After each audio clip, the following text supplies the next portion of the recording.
Hello everyone, क्या हाल चाल। एकदम झकास। चलिए भाई, आज के इस वीडियो के अंदर हम बात करेंगे और एक इंटरेस्टिंग टॉपिक के बारे में।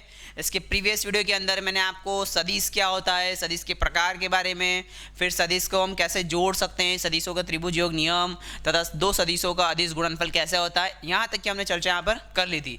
आज का जो आर्टिकल है वो बहुत ही खास होने वाला है। क्यों? क्योंकि सदिशों का अदिश गुणनफल, अगर क्लास 12 में आप मैथमेटिक्स के स्टूडेंट हैं तो क्लास 12 में मैथ्स में भी अदिश गुणनफल सदिश गुणनफल पढ़ेंगे। अदिश तो हम पढ़ा चुके हैं, अब बात करें किसकी? सदिश की। तो आज का जो हमारा आर्टिकल है 11th फिजिक्स के अंदर वो क्या है? दो सदिशों का अदिश गुणनफल। तो फटाफट पेन कॉपी निकाल कर हेडिंग डाल लीजिए, दो सदिशों का अदिश गुणनफल। क्लियर है? चलो भाई, गुणनफल कैसे करेंगे तो हम फटाफट हमारे बोर्ड के ऊपर देख लेते हैं किस टाइप से हम करने वाले हैं। ठीक है, तो देखिए जरा हम बात करते हैं वेक्टर्स के बारे में। अभी जो हम पढ़ेंगे इसको हम अदिश गुणनफल भी बोलते हैं या फिर क्रॉस गुणनफल भी बोलते हैं, क्रॉस गुणा भी बोलते हैं। क्या बोलते हैं? क्रॉस गुणा। इसको हम क्या बोलेंगे अभी? सदिश गुणनफल। और सदिश गुणनफल को क्या बने? क्रॉस गुणा। इसको इस टाइप से लिख सकते हैं हम, क्रॉस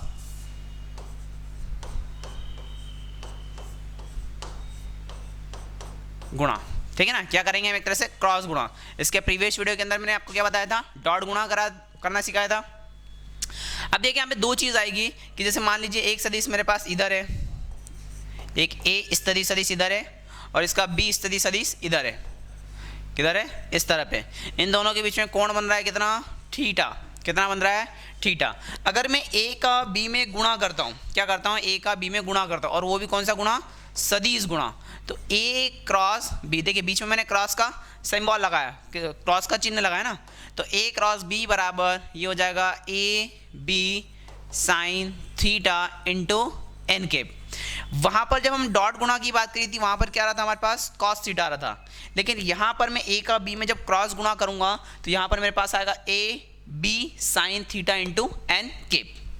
यहां पर जो एन केप आ रहा है इसे हम बोलते हैं इकाई सदिश। क्या बोलते हैं? इकाई सदिश। और इकाई सदिश मैंने समझाया था किसके लिए यूज होता है? दिशा निकालने के लिए। किसके लिए यूज होता है? दिशा निकालने के लिए। तो इकाई सदिश। अच्छा, एक बात यहां से क्लियर कर लेना कि अगर मैं दो सदिशों का सदिश गुणनफल करता हूं, क्या करता हूं? सदिश गुणनफल करता हूं, तो वहां पर मेरे पास परिमाण के साथ साथ उसकी दिशा का भी ज्ञान होगा, मतलब वहां पे दिशा के बारे में भी हमें जानकारी मिलेगी।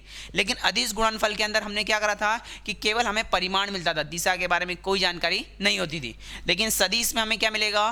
परिमाण के साथ साथ दिशा, दोनों चीज निकलेगी।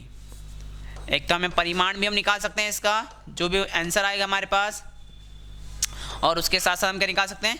दिशा भी निकाल सकते हैं। तो ये दोनों चीजें यहाँ पर सदिश के अंदर हमें पता लग जाती है। ठीक है ना? अब यहाँ पर ये जो एन केप है, तो देखिए यहाँ पर एन केप की जो दिशा आएगी वो कैसे मान लेता हूँ? इसके लंबवत, ऐसे एन केप। मतलब मैं क्या करता हूँ? ए पर हाथ रखूंगा। यहाँ पर मैं आपको एक नियम समझाऊंगा, ठीक है ना? स्क्रू का नियम या फिर फ्लेमिंग दाएं हाथ का नियम, दाएं हाथ की हथेली का नियम। हमें क्या निकालना? ए क्रॉस बी निकालना। तो ए पे हाथ रखिए और ए से किधर की तरफ चलिए? बी की तरफ। तो जो अंगूठा जो देगा वो क्या देगा? इसके गुणनफल की दिशा देगा। मतलब मैं ए से ए पर हाथ रख के बी की तरफ जा रहा हूँ, तो अंगूठा कहाँ आ रहा है मेरा? बाहर की तरफ आ रहा है। अंगूठा कहाँ आ रहा है? बाहर की तरफ आएगा। मतलब ये एन केप कहाँ आ रहा है? एक तरह से बाहर आ रहा है। ठीक है ना? तो दो सदिशों का अदिश गुणनफल हम कैसे लिखेंगे? A cross B equal to A B sine theta. यहाँ पर ए का परिमाण, बी का परिमाण sine theta into N cap. N cap का मतलब क्या होता है? एन केप बराबर एन सदिश अपॉन में एन सदिश का परिमाण। ये एक इकाई सदिश होता है जो किसके लिए यूज होता है? परिमाण निकालने के लिए, सॉरी दिशा निकालने के लिए जो यूज होता है, और इसका परिमाण कितना होता है? 1 होता है। ठीक है ना? तो इसे फटाफट नोट कर लीजिए। अब देखिए, आइए हमारी पीडीएफ में देखते हैं क्या दे रखा है। तो दो सदिशों का सदिश गुणनफल भाई, दो सदिशों का सदिश गुणनफल। तो सबसे पहली बात क्या लिखा? दो सदिशों का सदिश गुणनफल, ये लिखा सदिश गुणनफल, या इसको क्रॉस गुणनफल भी कहते हैं। एक सदिश राशि होती है, जब भी हम सदिश गुणनफल करेंगे तो क्या आएगा मेरे पास? एक सदिश राशि आएगी जिसका परिमाण उन दोनों सदिशों के परिमाण अथवा कोण के बीच की ज्या, किसके बीच में आएगा? कोण के बीच की ज्या। जब मैंने अदिश गुणनफल करा था तो वहां पर आ रहा कोज्या। क्या आता था? कोज्या। याद रखना, कॉस थीटा को हम क्या बोलते हैं? कोज्या। और इंग्लिश में बात करो तो इसको हम बोलते हैं कोसाइन। ऐसे साइन थीटा आता है, क्या आता है? साइन थीटा, इसको हम क्या बोलते हैं, ज्या, या फिर क्या बोलते हैं, साइन। तो हिंदी में याद रखना कि यहाँ पर क्या आता है हमारे पास, उन दोनों सदिशों के बीच के कोण की ज्या के गुणनफल के बराबर होता है, तथा इसकी दिशा दक्षिणावर्ती पेच नियम, यहाँ पर एक नियम दे रखा है दक्षिणावर्ती पेच नियम, मैं दक्षिणावर्ती पेच नियम बोलूँ या फिर दाहिने हाथ की हथेली का नियम बोलूँ, ये लिखा है कौन सा, तथा इसकी दिशा दक्षिणावर्ती पेच नियम। भाई नट जो हम पेचकस आते हैं ना उसके हिसाब से, कि अगर ए पर हाथ रख के बी की तरफ घुमाऊं या बी पर हाथ रख के ए की तरफ घुमाऊं, तो जिधर हमारे हाथ का रोटेशन जाएगा उसके हिसाब से हम क्या निकालेंगे, इसकी दिशा निकालेंगे। के अनुसार तल के लंबवत होती है, हमेशा जो तल होता है उसके क्या आएगी, लंबवत आएगी, ठीक है ना। तो ये सारी बातें मैं आपको यहाँ पर क्लियर कर चुका हूँ। ये ए क्रॉस बी बराबर क्या हो जाएगा, ए बी साइन थीटा, वहाँ दक्षिणावर्ती पेच का नियम या फिर दाहिने हाथ की हथेली का नियम लगाएंगे, ठीक है। और ये जो एन के पाएगा ये इसके तल के क्या आएगा, हमेशा लंबवत आएगा, क्या आएगा, तल के लंबवत आएगा। चलिए भाई आगे बात करते हैं। तो यहाँ पर इन्होंने इसको रिप्रेजेंट कर रखा है, ये पूरा समझा रखा हमारे पास, एक सदिश ए इधर ले रखा है, एक सदिश बी इधर ले रखा, मतलब यहाँ पर क्या दे रखा है मेरे पास, देखिए इसने स्क्रू के हिसाब से इसको अरेंज कर दिया है, ठीक है। तो ये मैंने ले रखा है एक सदिश ए इधर, एक सदिश बी इधर ले रखा है, ये ए इकाई सदिश हो गया, ये बी इकाई सदिश हो गया। ए से हम किधर जा रहे हैं, बी की तरफ जा रहे हैं, ए से किधर जा रहे हैं, बी की तरफ जा रहे हैं। देखिए उसने दोनों चीज़ बताई है, ये दक्षिणावर्ती पेच का नियम हो गया और ये दाहिने हाथ की हथेली का नियम हो गया। मैं ए पर हाथ रखकर किधर जाऊँ, बी की तरफ जाऊँ, तो मेरे हाथों का रोटेशन कैसा हो जाएगा, ऐसा, मैं ए से किधर आ रहा हूँ, बी की तरफ आ रहा हूँ, तो अंगूठा कहाँ जा रहा है मेरा, ऊपर जा रहा है, मतलब इन दोनों के लंबवत जो आएगी दिशा मेरे पास, वो कहाँ जाएगी, इन दोनों के ऊपर की तरफ। ये दिशा मेरे पास कैसा आएगी, ऐसी, मैं ए पर खड़ा होकर बी की तरफ घुमा रहा हूँ, तो दिशा क्या आ जाएगी मेरे पास, ऊपर की तरफ आ जाएगी। वैसे अगर स्क्रू को हम कसते हैं इस टाइप से इस तरह से कसते हैं, तो स्क्रू के बाद अंदर की तरफ टाइट हो रहा है, ठीक है ना, मतलब अंदर की तरफ जा रहा है, तो उसकी दिशा क्या आ गई, यहाँ आ गई, ऊपर की तरफ। तो आप सबसे ज़्यादा इंपॉर्टेंट यहाँ पर याद रखिएगा कि दाहिने हाथ की हथेली का हम नियम रखेंगे। इस उंगलियों को, चारों उंगलियों को उस बिंदु पर रखेंगे, जैसे यहाँ पर ए क्रॉस बी रखा, मैं इसको और इस टाइप से समझाता हूँ, ए रखा, ये बी रखा, ये ए रखा और ये बी रखा, जहाँ पर ए से किधर जाना अपने को, बी की तरफ जाना, जैसे ए क्रॉस बी करते हैं तो ए से किधर जाना मुझे, बी की तरफ जाना, तो इन उंगलियों को ए से बी की तरफ मोड़ दिया, अंगूठा जो आएगा वो क्या देगा, उस नए सदिश की क्या देगा, दिशा देगा। क्लियर है ये बातें। चलिए भाई यहाँ तक की सारी क्लियर, आपको चीज़ें क्लियर हो गई होगी। तो दोनों चीज़ लगा सकते हैं, दाहिने हाथ के ये वाला नियम भी लगा सकते हैं हम, ठीक है ना, पेज का नियम, ये पेज का नियम भी लगा सकते हैं और दाहिने हाथ की हथेली का नियम भी लगा सकते हैं, ठीक है ना। अंगूठा कहाँ आ रहा है, ऊपर की तरफ। चलिए भाई आगे बात करते हैं। तो यहाँ पर जो इसका परिमाण आता है वो कितना आ जाएगा, इस ऊपर वाली दिशा को उन्होंने क्या दिया, सी दे दिया, तो जो हमारे पास ए और बी का क्या आ गया, गुणनफल आ गया, मतलब ए क्रॉस बी वो कितना आ गया, A B sine theta into N cap. और एन केप अभी मैंने आपको बताया था क्या, कि एन केप हमारे पास क्या होता है, कि इकाई सदिश होता है। चलिए ये सारी बातें आपको क्लियर हो गई होगी एकदम से, ठीक है ना। सारी चीज़ें, दोनों चीज़ दे रखी है उसने, दक्षिणावर्त पेच नियम से घुमाने पर प्राप्त होती है। देखिए जी ये एक अच्छी बात लिखी है इसमें, क्या चीज़ लिखा है, ए बी अर्थात ए की दिशा ए तथा बी को सम्मिलित करने वाले तल के लंबवत होती है, मतलब ए और बी को मिलाकर जो तल बनता है उसके क्या होती है, दिशा हमेशा लंबवत आती है। प्रथम सदिश ए से बी सदिश तक लघु कोण से दक्षिणावर्त पेच नियम, दक्षिणावर्त पेच नियम के द्वारा हम इसकी दिशा निकाल सकते हैं, या फिर हम क्या कर सकते हैं, दक्षिणावर्त पेच नियम के अलावा दाहिने हाथ की हथेली के नियम के द्वारा इसकी दिशा निकाल सकते हैं, ठीक है ना। तो ये हो गया हमारे पास क्या, सदिश के बारे में। अब इसके गुण पर आने के पहले मैं आपको थोड़ा सा बोर्ड के ऊपर और बेसिक चीज़ें यहाँ बता देता हूँ, फिर आते हैं हम इसके गुणों पर, इसकी प्रॉपर्टीज़ क्या क्या दे रखी है, ठीक है। तो चलिए भाई आ जाइए, ये तो सबसे बेसिक बात हमारे पास क्या हो गया, ए क्रॉस बी बराबर ए बी साइन थीटा।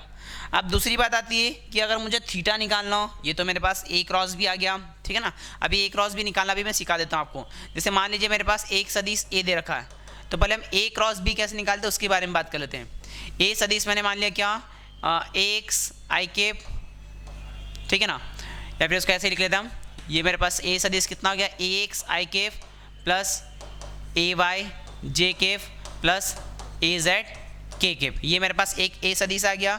ऐसे कैसे ही मेरे पास आ गया बी सदिश, उसको मैंने मान लिया B X I cap plus B Y J cap plus B Z K cap.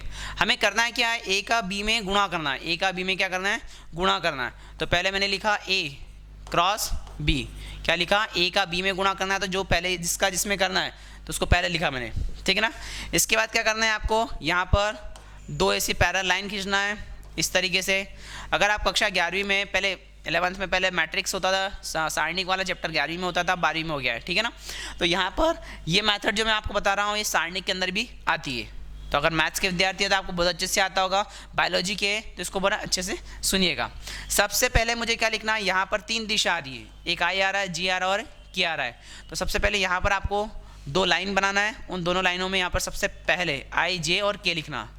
इस वाले हिस्से को हम बोलते हैं क्या, रो, क्या बोलते हैं, रो। एक होता है स्तंभ होता है और एक होता है हमारे पास इसको क्या बोलते हैं, स्तंभ होता है वर्टिकल वाली चीज़, इसको भी याद रखना, रो क्या बोलते हैं, रो, पंक्ति बोलते हैं इससे, ठीक है ना। क्या बोलते हैं हिंदी में, पंक्ति। एक होता पंक्ति और एक होता स्तंभ। तो ये जो चीज़ हो गई मेरे पास क्या हो गई, पंक्ति हो गई, ठीक है ना। तो आई जे के को एक पंक्ति में डिनोट कर देना। उसके बाद यहाँ पर जो पहला सदिश लिखा है ए सदिश, तो यहाँ पर आई जे के गुणांक लिखना है आपको। जो पहला सदिश यहाँ पर दे रखा है उसमें आई जे के क्या निकला है, गुणांक। तो देखिए यहाँ पर आई का गुणांक कितना हो रहा है, एक्स, तो यहाँ पर लिखा मैंने एक्स, फिर इसका गुणांक कितना आ रहा है ए वाई, और इसका गुणांक कितना आ रहा है ए जेड, ठीक है। ऐसे ऐसे बाद में क्या लिखा है मेरे पास, बी सदिश लिखा है। तो बी सदिश अगर लिखा तो मैं क्या करूँगा, उसका गुणांक यहाँ पर लेके चलूँगा। किसको लेके चलूँगा, बी सदिश के गुणांक को लेकर मैं चलूँगा, ठीक है। तो ये मैंने किसके बारे में लिखा, ए सदिश के बारे में। अब मैं किसके बारे में लिखूंगा, बी सदिश के गुणांक। तो बी सदिश का गुणांक बी एक्स, बी वाई और बी जेड आ रहा है। तो यहाँ पर लिखा मैंने बी एक्स, जे वाले के लिए बी वाई आ रहा है और के वाले के लिए कितना आ रहा है, बी जेड आ रहा है, ठीक है। अब मुझे इनका क्या करना है, आपस में गुणनफल करना है। अच्छा यहाँ पर बात करूँ तो ये जो चीज़ मेरे पास आई है, इस वाले को पंक्ति R1 बोल देते हैं हम। क्या है ये जो पहली चीज़ है इसके बोलते हैं हम पंक्ति R1। ये मेरे पास हो गई पंक्ति R2 और ये हो गई पंक्ति R3। ऐसे वैसे ही यहाँ पर ये जो चीज़ होती है इसको हम स्तंभ बोलते हैं और स्तंभों को डिनोट करते हैं C1 से। स्तंभ 1, ये हो गया स्तंभ 2 और ये हो गया स्तंभ 3। तो 3 स्तंभ हो गए और 3 क्या हो गया हमारे पास, पंक्तियाँ हो गई, ठीक है ना। यहाँ इसको क्या बोलते हैं हम, स्तंभ, स्तंभ है ना, स्तंभ। तो ये जो चीज़ होती है जो ऊर्ध्वाधर रखी हुई है उसको स्तंभ बोलते हैं और जो क्षैतिज रखी है उसको क्या बोलते हैं हम, पंक्ति बोलते हैं। अब इसका गुणा कैसे करेंगे उसके बारे में आपको समझाता हूँ नेक्स्ट स्लाइड के अंदर, ठीक है। देखिए वापस से हम लिख लेते हैं वही चीज़, ए क्रॉस बी बराबर, ये लिखा मैंने आई कैप, जे कैप और के कैप। ये पहले हो गया एक्स, ए वाई और ए जेड। ये हो गया बी एक्स, बी वाई और बी जेड। देखिए यहाँ पर एक चीज़ याद रखने का, जो आई वाला होता है ये हमेशा यहाँ पहला वाला धनात्मक, दूसरा वाला ऋणात्मक और तीसरा वाला क्या लेना है, धनात्मक लेना है। पहला धनात्मक, दूसरा ऋणात्मक और तीसरा धनात्मक। तो अगर मैं पहले आई के करस्पॉन्डिंग गुणा कर रहा हूँ, मतलब आई के सापेक्ष क्या कर रहा हूँ, गुणा कर रहा हूँ, तो इस आई वाले स्तंभ को और आई वाली पंक्ति को, इन दोनों को कर लेते हैं, छुपा लेते हैं, ठीक है ना। ये एक स्तंभ हो गया C1 और ये R1। तो C1 और R1 को हमने क्या कर लिया, छुपा लिया। तो उस स्थिति में मेरे पास ए एक्स का गुणा इधर होगा और इसका गुणा इधर होगा। मतलब आई में क्या आएगा मेरे पास, ए वाई बी जेड, बीस में माइनस का सिंबल आता है, ऋण का चिन्ह आएगा, और यहाँ पर कितना हो जाएगा ये बी वाई ए जेड, बी वाई ए जेड। मैंने क्या करा, पहली पंक्ति को और पहले स्तंभ को छुपा लिया है, बाकी की ये 4 चीज़ बचेगी मेरे पास। तो इसका गुणा याद रखना, ऊपर से नीचे करना है, ऊपर से क्या करना है, नीचे करना है। क्लियर ये बात। फिर बीच वाले दूसरी स्टेप में जे के लिए यहाँ लगाया माइनस, क्योंकि ऊपर ही मैंने लिख रखा है जे क्या होता है, ऋणात्मक होता है, माइनस का होता है। अब उसके लिए क्या करेंगे हम, जो दूसरी पंक्ति है उस दूसरी पंक्ति और दूसरे स्तंभ को क्या करना है, छुपा लेना है। दूसरी पंक्ति और दूसरे स्तंभ को क्या कर लेना है, छुपा लेना है। तो अगर मैं इस वाली पंक्ति को और इस वाले स्तंभ को और इस वाली पंक्ति को क्या कर लेता हूँ, ये मार्क कर देता हूँ मैं, ये वाली पंक्ति और ये वाले स्तंभ, इसको क्या कर लेता हूँ, छुपा लेता हूँ। तो देखिए बचा क्या मेरे पास, X A Z B X B Z, ये बचा। देखिए यहाँ पर इसके में मल्टीप्लाई करेंगे अब, तो यहाँ पर क्या होगा, इस ए एक्स का मल्टीप्लाई होगा बी जेड में और इस ए जेड का गुणा होगा इसमें। तो यहाँ पर क्या लिखूँगा मैं, यहाँ पर लिखूँगा ब्रैकेट के अंदर ए एक्स गुणित बी जेड माइनस, और ये कितना हो गया बी एक्स गुणित ए जेड। तो ये जे वाले के लिए भी गुणा हो गया मेरे पास। तीसरी चीज़ अगर मैं बात करूँ तो ये वाली टर्म्स हमारे पास कौन सी वाली, अब ये वाली थर्ड टर्म में हम बात करें तो ये वाली पंक्ति को, सॉरी ये वाले स्तंभ को और ये वाली पंक्ति को हमने छुपा लिया। बचे क्या मेरे पास ax, ay, bx और by, ठीक है ना। तो इसके लिए क्या आ जाएगा मेरे पास, इसको मिटा देते ना अपन। तो यहाँ पर क्या बचेगा हमारे पास, देख लेते हैं एक बार और। x हो गया, ये हो गया ay और ये हो गया by। तो जब मैंने थर्ड वाले को हाइड कर लिया, मतलब मैंने इस वाली पंक्ति को और इस वाले स्तंभ को छुपा लिया, तो बचेगा क्या मेरे पास ax, ay और bx, by। तो इसका गुणा इधर और इसका गुणा इधर करना है। तो यहाँ पर क्या लिखूँगा मैं, k के लिए ये प्लस का चिन्ह लगाया क्योंकि k धनात्मक होता है। ये हो जाएगा मेरे पास ax, by, फिर ऋण का चिन्ह और यहाँ पर हो जाएगा bx, ay। तो ये पूरी तरीके से गुणा याद रखना। इसको मैं एक फॉर्म में और लिख देता हूँ, यहाँ पर आई कैप, देखिए यहाँ सदिश रूप में लिख देता हूँ मैं इसको, मतलब ay सारणिक रूप में लिख देता हूँ, सदिश नहीं सारणिक रूप में। ये हो जाएगा by और bz। फिर ये ऋण का चिन्ह ये लिखा मैंने j, यहाँ पर हो जाएगा कितना ax और ax हो जाएगा, ये हो जाएगा az और यहाँ पर कितना हो जाएगा bx और ये हो जाएगा bz। फिर तीसरा आ जाएगा k के लिए, तो k के लिए अगर हम बात करें तो ये हो जाएगा ax, ये हो जाएगा ay, यहाँ पर हो जाएगा bx और ये हो जाएगा by। और देखिए इसमें आपस में वही गुणा करके, आपस में क्या कर रखा है, गुणा कर रखा है ना। तो देखिए यहाँ पर क्या लिखा है मैंने, यहाँ पर जो चीज़ लिखी है वो इसका गुणा इधर और इसका गुणा इधर, इसका गुणा इधर, इसका गुणा इधर, इसका गुणा इधर और इसका गुणा इधर। और वही सारी बातें मैंने इस वाले गुणनफल में लिख रखी है यहाँ पर, है ना। आप कक्षा 10वीं से अगर आए तो 10वीं में आपने वृज्य गुणन विधि सीखी होगी। ये बेसिकली वृज्य गुणन विधि जैसा ही यहाँ पर हो रखा है, ठीक है ना। तो ये सारा मल्टीप्लाई आपको करते आना चाहिए। तो a का b में कैसे गुणनफल करें उसकी पूरी प्रोसेस मैंने आपको यहाँ पर समझा दी है, ठीक है। अभी एग्जाम्पल से और मैं बताऊँगा। चलिए नेक्स्ट बात करते हैं। अगर मैं क्या करता हूँ, यहाँ पर जो फॉर्मूला होता है कोण के लिए, अब हमें क्या निकालना है, कोण निकालना है। तो फॉर्मूला क्या आया था मेरे पास, a क्रॉस b सदिश बराबर क्या लिखा मैंने, ab sine theta into N cap. मैं इनके दोनों तरफ क्या ले लूँ, परिमाण ले लूँ, दोनों तरफ क्या ले लूँ, परिमाण। तो अगर मैं इसको परिमाण लेता हूँ तो a क्रॉस b का क्या आ जाएगा मेरे पास, परिमाण। ये दो लाइन बना दी, वैसे a का परिमाण तो a ही आ जाएगा, b का परिमाण b और साइन थीटा का परिमाण साइन थीटा। किंतु ये जो मेरे पास n इकाई सदिश है इसका परिमाण कितना हो जाएगा, इसका अगर हम परिमाण निकालना चाहे तो कितना आ जाएगा, 1 आ जाएगा। इकाई सदिश का परिमाण कितना आ जाएगा, 1 आ जाएगा। तो यहाँ से क्या आ जाएगा फॉर्मूला मेरे पास, यहाँ से मेरे पास एक टर्म बन रही है साइन थीटा बराबर a क्रॉस b, मतलब a का b में क्या करना है, क्रॉस गुणा करना है, उसका परिमाण निकालना है, बटे ये जो टर्म है इस क्या करूँगा मैं, डिवाइड में डाल दूँगा। तो यहाँ से कितना हो जाएगा मेरे पास, ये हो जाएगा a इंटू बी, ठीक है ना। तो इसके अकॉर्डिंग थीटा कितना आ जाएगा मेरे पास, थीटा बराबर ये साइन को इधर ले जाऊँ दाईं तरफ, तो हो जाएगा साइन इनवर्स, यहाँ पर हो जाएगा a क्रॉस b, a का b में गुणा बटा और उसका परिमाण, है ना, और ये हो गया a इंटू बी। तो ये मेरे पास इससे क्या निकालूंगा मैं, थीटा निकालूंगा। क्या निकालूंगा, थीटा। तो ये थीटा निकालने का काफ़ी एक अच्छा फंडा है, ठीक है ना। हमें क्या करना है, जो भी इकाई सदिश आया, सॉरी जो भी सदिश आया a क्रॉस b, उनका सदिश गुणनफल करा है, उसका परिमाण निकालना है, परिमाण निकाल के a और b के परिमाण से डिवाइड दे देना और फाइनली इस तरह से हमें सॉल्व कर लेना। कई बार क्वेश्चन में हमें n इकाई सदिश का मान भी पूछ लिया जाता है। n इकाई सदिश का मान भी निकालना बहुत आसान है, n इकाई सदिश। तो इसको हम ऐसे भी लिख सकते हैं प्लस माइनस। प्लस माइनस क्यों, क्योंकि हो सकता है कि जैसे यहाँ से a से b की तरफ जा रहा तो अंगूठा बाहर आ रहा है, बाहर की तरफ आ रहा है मतलब हमें लेना धनात्मक, और b से a की तरफ जा रहा हूँ तो अंगूठा अगर मेरा अंदर जा रहा है मतलब बोर्ड के अंदर अगर जा रहा है तो वो चीज़ लेंगे हम क्या, ऋणात्मक, क्योंकि एक धनात्मक दिशा धनात्मक हो सकता है और एक क्या हो सकता है, ऋणात्मक हो सकता है, ठीक है ना। मतलब एक बार बोर्ड के बाहर आ जाए और एक बार बोर्ड के कहाँ जाए, अंदर आ जाए, ठीक है। कैसे आएगा वो मैं आपको समझा देता हूँ यहाँ पर, कि जैसे मान लीजिए ये मेरे पास एक a सदिश आ गया और एक मेरे पास क्या आ गया, b सदिश आ गया।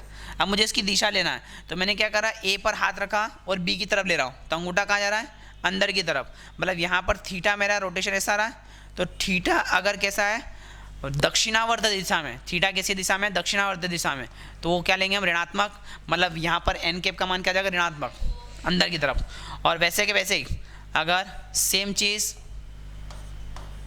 ये n इकाई सदिश है, सॉरी a सदिश और एक b सदिश है, और अगर मैं b से a की तरफ जाऊँ, b से कहाँ जाऊँ a की तरफ, तो थीटा किस दिशा में आ जाएगा, वामावर्त दिशा में। मतलब मैं b पर हाथ रख के किधर जा रहा हूँ, a की तरफ, अंगूठा कहाँ आ रहा है, बाहर आ रहा है, तो ये कैसा हो जाएगा मेरे पास, धनात्मक।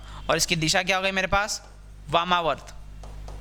वामावर्त का मतलब ये जो आपको बोर्ड दिख रहा है, इस बोर्ड के बाहर की तरफ, मतलब तल से बाहर की तरफ आ रहे हैं, तल के लंबवत बाहर की तरफ या फिर तल के लंबवत अंदर की तरफ। तल के अंदर की तरफ लेंगे तो ऋणात्मक लेंगे, और तल के बाहर की तरफ लेंगे तो धनात्मक लेंगे। ये कॉन्सेप्ट आपको पूरा क्लियर हो गया होगा। क्लियर है? तो देखिए यहाँ पर जो n इकाई सदिश का मान आएगा, वो n इकाई सदिश का मान क्या लिखेंगे हम, प्लस माइनस यहाँ पे लिखेंगे a क्रॉस b, a सदिश b सदिश बटा a क्रॉस b का क्या जाएगा, परिमाण। जो भी आपने सदिश निकाला उसका क्या निकालना, हमें परिमाण निकालना।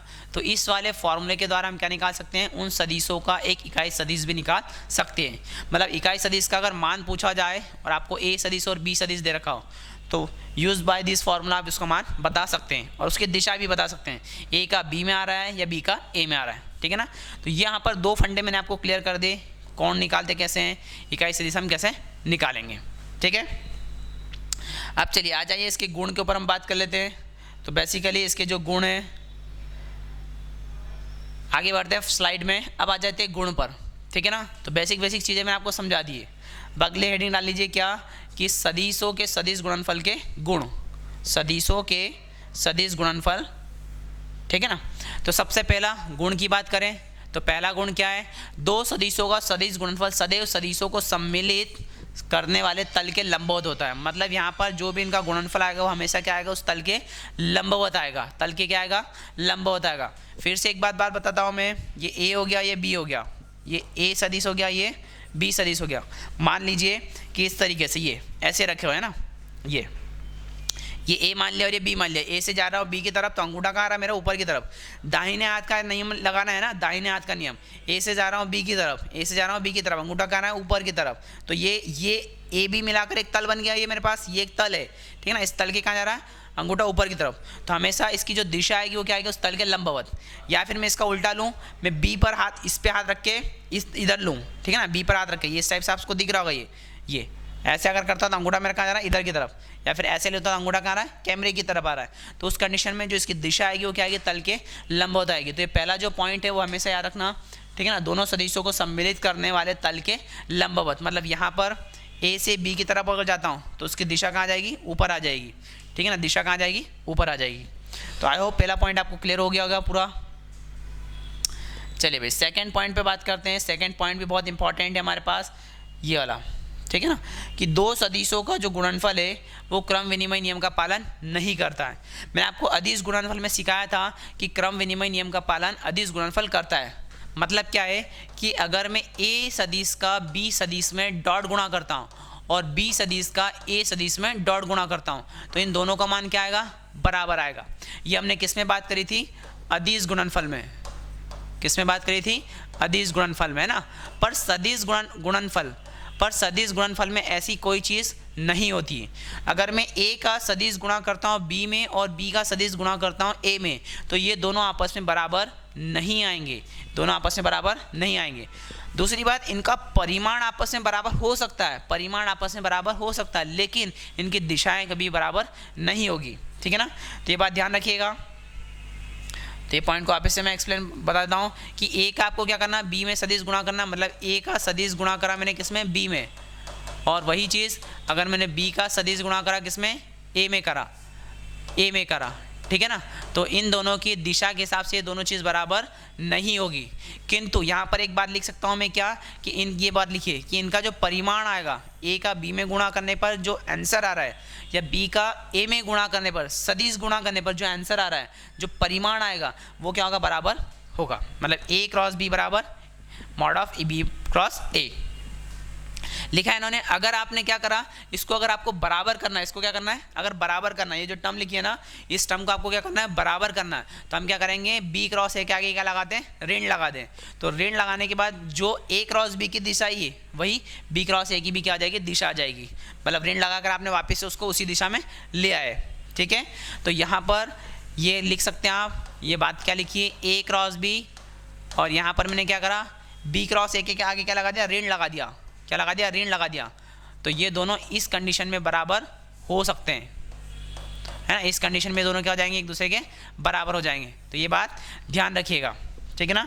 तो ये बराबर नहीं है, ठीक है, लेकिन अगर इस बी क्रॉस ए के आगे ऋण लगा दिया तो बराबर हो जाएंगे, किंतु परिमाण में दोनों क्या आएंगे, आपस में बराबर आएंगे, ठीक है।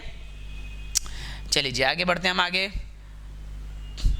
ये लिखा है इसने एक पॉइंट और यहाँ पर अच्छा सा इसी में एक्सप्लेन कर रखा है, क्या कि अर्थात ए क्रॉस बी सदिश और बी क्रॉस ए के परिमाण बराबर होते हैं, परंतु दिशाएं क्या होती है, एक दूसरे के विपरीत होती है। दिशाएं क्या होती है, एक दूसरे के विपरीत होती है। अभी दिशा निकालने का तरीका मैंने आपको सिखाई दिया है। तीसरा, सदिश गुणनफल वितरण नियम का पालन करता है। हाँ भाई, याद रखना, अदिश गुणनफल भी वितरण नियम का पालन करता था, वैसे कि वैसे सदिश भी क्या करता है, वितरण नियम का पालन करता है। तो अदिश गुणनफल में क्या करा था मैंने, ए हमारे पास 3 सदिश थे, ए सदिश था, बी सदिश था और एक सी सदिश था, ठीक है ना। एक ए सदिश था, बी सदिश था और एक सी सदिश था। तो यहाँ पर क्या कर रहा हूँ मैं, इस ए वाले को बी वाले के साथ और इस ए वाले को सी वाले के साथ भी बांट सकता हूँ। मतलब मैं ए का अदिश गुणनफल करूँ किसमें, बी में करूँ, और ए का अदिश गुणनफल करूँ मैं किसमें, सी में करूँ। तो ये दोनों बातें हमारे पास क्या आ गई, ये वाली जो टर्म आई है ना, ये वाली टर्म और एक ये वाली टर्म, ये क्या आगे आपस में बराबर आएगी। तो ये तो था मेरे पास अदिश गुणनफल। ऐसे सदिश गुणनफल, इस ए वाले को इस बी वाले के साथ और इस ए वाले को इस सी वाले के साथ भी गुणा कर सकता हूँ। तो ए क्रॉस बी और ए क्रॉस सी आ जाएगा। याद रखना, ए बाहर है और बी प्लस सी अंदर है, ठीक है ना। ए बाहर है और बी प्लस सी क्या है, अंदर है। इसमें मैं एक चीज़ और आपको एक्सप्लेन करता हूँ। यहाँ पर कई बार बच्चों को कन्फ्यूज़न होता है कि जैसे वितरण नियम में हमने लिखा कि ए सदिश का गुणनफल मैंने करा किसके साथ, इस ए सदिश का गुणनफल करा मैंने, बी प्लस सी को अंदर रखा, ठीक है ना। तो यहाँ से इस ए का गुणा किसके साथ होगा, बी के साथ होगा, प्लस इस ए का गुणा क्या होगा, सी के साथ होगा। एक बात ध्यान रखना, हमेशा ए वाले का मैं बी में करूँगा और ए वाले का सी में करूँगा। अगर आप ऐसा लिखते हैं कि भाई आपने गुणा ऐसा करके आपने यहाँ पर ऐसा लिख लिया, बी क्रॉस ए कर लिया, और यहाँ पर मान लीजिए आपने ए क्रॉस सी कर दिया, तो ये चीज़ गलत मानी जाएगी। क्या होगी ये, गलत, क्योंकि यहाँ पर ए क्रॉस बी की दिशा जो आएगी वो बी क्रॉस ए की दिशा के क्या आएगी, विपरीत आएगी। तो याद रखना, यहाँ पर जो टर्म बाहर है उसी का पहले, वही टर्म यहाँ पर पहले आएगी। यहाँ ए बाहर था तो यहाँ मैंने पहले ए लिखा, यहाँ ए बाहर है तो यहाँ पर ए लिखा है, ठीक है। ये बात आपको सब क्लियर हो गई होगी यहाँ पर। चलिए आगे बात करता हूँ मैं इसके।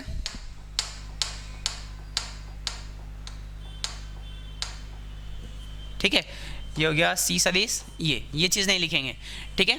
अब यहाँ पर एक चीज़ और, अगर मैंने मान लीजिए ए सदिश को बाहर करा और बी प्लस सी को जोड़ रहा हूँ, इसके विपरीत ऐसा हो जाए कि बी सदिश मैंने बाहर कर दिया और मैं क्या कर रहा हूँ, ए प्लस सी को जोड़कर उसमें क्या कर रहा हूँ, अदिश गुणा कर रहा हूँ। तो यहाँ से क्या हो जाएगा, इस बी का जो गुणा होगा, इस बी का इस ए में भी गुणा होगा और इस बी का सी में भी होगा। तो क्या आ जाएगा मेरे पास, बी क्रॉस ए, क्योंकि बी बाहर था, प्लस बी क्रॉस सी। तो ये वाली जो कंप्लीट टर्म है मेरे पास, ये वाली, इस पूरी कंप्लीट टर्म का जो मान आएगा वो इस वाली टर्म के मान के बराबर आएगा।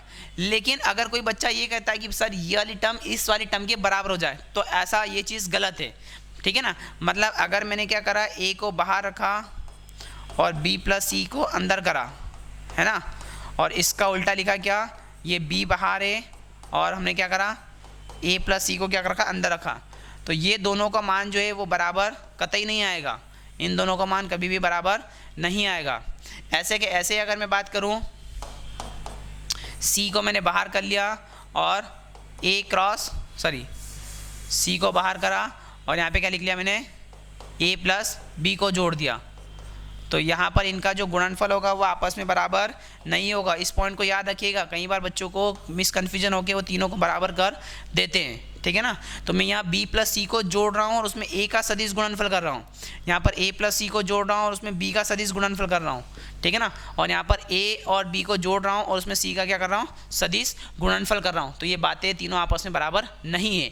हाँ, इनका गुणनफल करने के बाद, ये जो गुणनफल करने के बाद ये जो टर्म लिखी है मैंने, ये वाली, ठीक है ना, ये वाली टर्म, ये आपस में बराबर रहेंगे।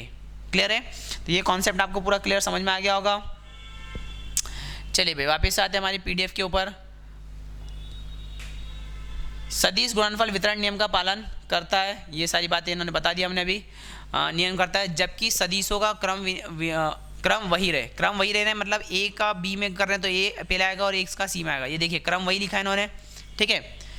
नेक्स्ट पॉइंट पे आता हूँ मैं, पॉइंट नंबर 4, दो सदिशों का सदिश गुणनफल अधिकतम होगा। अब अधिकतम कब होगा? जब हमारे पास ए और बी क्या हो जाए, एक दूसरे के लंबवत हो जाए, क्योंकि साइन थीटा का मान 90 पर कितना होता है? अधिकतम होता है। साइन थीटा का मान क्या हो जाए? 90 डिग्री पर। साइन थीटा अधिकतम कब होगा भाई? साइन 90 डिग्री पर। और साइन 90 का मान कितना हो जाता है भाई? थीटा बराबर 90 है ना। और साइन 90 का मान कितना होता है? 1 होता है, ठीक है। साइन 0 का मान 0 और साइन 90 का मान कितना होता है? 1 होता है। तो यहाँ पर यही चीज़ कि ए क्रॉस बी मैक्सिमम बराबर A B into N cap के बराबर आ जाएगा, ठीक है ना। तो अगर दो सदिशों का सदिश गुणनफल में साइन थीटा अधिकतम है, उसका मान अधिकतम कितना होगा? 1, और 1 कितने पे होगा? थीटा बराबर 90 डिग्री पर। तो उससे क्या लिख सकते हैं? ए क्रॉस बी अधिकतम होगा ए बी इंटू एम के बराबर, ठीक है। अर्थात सदिश गुणनफल अधिकतम होगा यदि सदिश अभिलंबवत हो, ठीक है ना। दोनों क्या एक दूसरे के लंब होते हैं, मतलब एक सदिश ए इधर आ जाए और एक सदिश बी इधर आ जाए। ये हमारे पास ए सदिश आ गया और ये बी सदिश आ गया, और दोनों के बीच का कोण कितना आ गया भाई? थीटा, वो आ गया मेरे पास 90 डिग्री। तो उसको हम क्या लिख सकते हैं? ये हम उसको लिख सकते हैं। चलिए नेक्स्ट आर्टिकल के बारे में, नेक्स्ट प्रॉपर्टी बात करें। अगर दो सदिश क्या हो गए? एक दूसरे के समांतर आ गए तो थीटा का मान कितना होगा? 0। तो वही लिखा, दो अशून्य सदिशों का सदिश गुणनफल न्यूनतम होगा। न्यूनतम कितना हो सकता है? 0। तो 0 किस पे आ जाए? या तो समांतर हो जाए या फिर प्रति समांतर हो जाए, मतलब एक सदिश इधर हो जाए और दूसरा जो सदिश है वो इधर हो जाए, है ना। ये वाला, ये बी सदिश इधर हो गया और ए सदिश इधर हो गया, ठीक है ना। तो ये तो विपरीत हो गए। इसकी इस कंडीशन में हमारे पास कोण कितना बनेगा? ये वाला जो कोण आ रहा है वो आ रहा है 180 डिग्री। लेकिन यहाँ पर एक इधर सदिश इधर हो गया हमारे पास, और दूसरा सदिश भी क्या हो गया? बी सदिश भी इधर ही हो गया। तो इस स्थिति में थीटा कितना बनेगा भाई? दोनों के बीच में 0 डिग्री। तो साइन 0 होता है और साइन 180 भी क्या होता है? 0 होता है। तो वहाँ से क्या लिखते हैं? ए क्रॉस बी का मिनिमम जो मान होगा वो किसके बराबर होगा? इस 0 के बराबर होगा, ठीक है। तो ये बात ध्यान रखिएगा। नेक्स्ट, यदि दो अशून्य, यही इसी में इसने एक अच्छा पॉइंट लिखा है, इसके बारे में बताता हूँ। यदि दो अशून्य सदिशों का सदिश गुणनफल 0 है तो वो कैसे रहेंगे? सररेखीय रहेंगे। क्या रहेंगे? सररेखीय होंगे। सररेखीय का मतलब क्या होगा? एक ही रेखा के अनुदिश आएंगे। उनकी दिशा विपरीत भी हो सकती है या फिर समान भी हो सकती है। दिशा विपरीत भी हो सकती है और समान भी हो सकती है। विपरीत होगी तो कोण 180 डिग्री और समान होगी तो कोण कितना बनेगा? 0 डिग्री बनेगा, ठीक है। नेक्स्ट आर्टिकल, पॉइंट नंबर 6 पे आ जाइए। एक सदिश का स्वयं के साथ सदिश गुणनफल 0 सदिश होता है। क्यों? क्योंकि अगर मान लीजिए मेरे पास कोई एक सदिश ए दे रखा है, ए सदिश ये है और इसके साथ दूसरा सदिश भी यही है, तो इन दोनों के बीच में थीटा का मान कितना बनेगा भाई?